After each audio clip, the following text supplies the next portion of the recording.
Kita beralih ke fakta politik tanah air. Ketua DPP PDI Perjuangan Puan Maharani dan mantan Gubernur DKI Jakarta Anies Baswedan saling puji dan saling kode terkait Pilkada Jakarta mendatang. Sementara itu PKB resmi akan mengusung Anies dan menjodohkannya berduet dengan Ketua Umum PSI Kaisang Pangarep.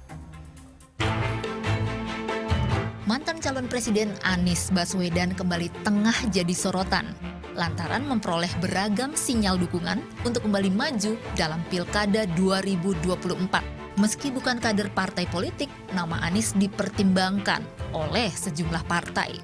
Kode-kode sinyal dukungan pun berdatangan. Ketua DPP PDI Perjuangan Puan Maharani sempat menyinggung sosok Anies yang menarik buat dipertimbangkan.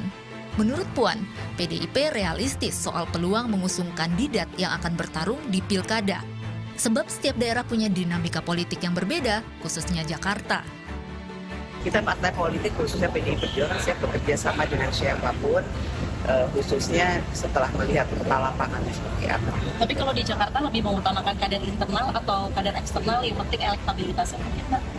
Dan harus realistis bagaimana melihat situasi di lapangan karena setiap daerah itu wilayahnya itu berbeda-beda. Ini kira-kira peluangnya ada di wilayah mana.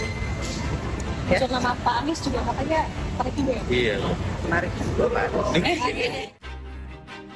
Sebelumnya pun Dewan Pimpinan Wilayah Partai Kebangkitan Bangsa DKI Jakarta juga menyatakan siap mengusung Anies Baswedan sebagai calon tunggal PKB untuk maju di kontestasi Pilkada DKI Jakarta.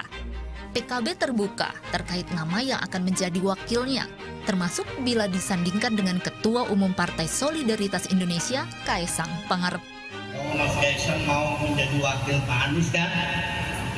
Kita juga bersedia kalau Mas Kaisang memang mau mencalonkan wakil gubernur DKI Jakarta. Kita juga sudah komunikasi dengan PSI.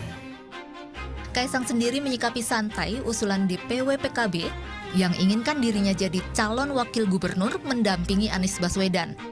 Kaisang ungkap selain sosoknya yang baik, sejumlah survei juga tunjukkan nama Anies Baswedan tertinggi di Jakarta untuk maju pilkada, sehingga ia tak permasalahkan jika dipasangkan dengan Anies. Ya nggak masalah, saya kira itu juga baik, dan kita lihat kan juga Pak Anies juga kalau kita lihat surveinya sekarang juga yang paling tinggi. Jadi ya saya nggak masalah juga kalau nanti pun akan dipasangkan oleh Pak Anies. Anies sendiri menjadi salah satu kandidat yang banyak didukung untuk kembali maju memimpin Jakarta. Selain PKS dan Nasdem partai pengusungnya di Pilpres lalu, Golkar dan PDI Perjuangan pun disebut tertarik untuk meminang. Tim Liputan melaporkan untuk NET.